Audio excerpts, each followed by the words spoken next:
Izobražujemo bodoče kadrovske strokovnjake, strokovnjakinje in menedžerje, se pravi, naši diplomanti zasedajo najbolj pomembna mesta na tem področju. Zelo močno sodelujemo z institucijami iz gospodarstva, negospodarstva, državnimi institucijami in to tako v Sloveniji kot v tujini. Imamo veliko možnosti na naši smeri za zaposlitev. Včasih delodajalci že sami pridejo do nas, kar bi rekla, da je za našo smer velik plus. Že vrsto let imamo dogovorjeno, da se s študenti srečujemo, da pridajo k nam, kjer jim predstavimo vse novosti trga, aktualne potrebe. Imamo društvo kadrovskega menedžmenta, nekako potem to teorijo pretvorimo v prakso in s tem razvijamo veliko kompetenc. Organizirajo se učni dogodki, druženja, mreženja, zabave.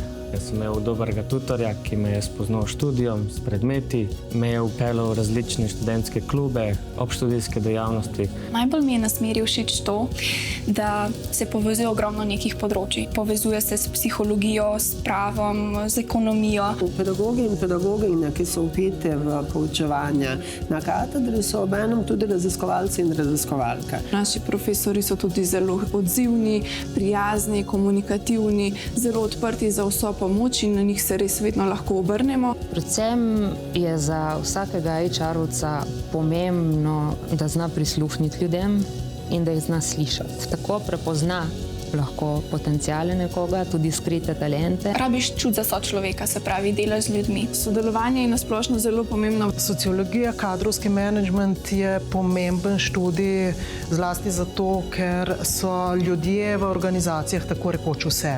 Ne samo, da se zauzemamo za pravične rešitve, ampak da se upremo krivičnim rešitvam. Ta študijska smer oziroma tudi kadrovska stroka je po mojem mnenju zagotovo stroka prihodnosti. Vedno več bo poudarka na teh nijansah med posameznimi podjetji, vedno bolj se bo cenilo to, ali je kadrovska služba v sodelovanju z vodstvom podjetja zna razumeti to široko sliko. Pri nas naj se prijavijo in študirajo tisti, kateri želijo dobiti najboljše službe, kateri želijo reševati izzive sodobnih organizacij in voditi ljudi in organizacije na najboljši način.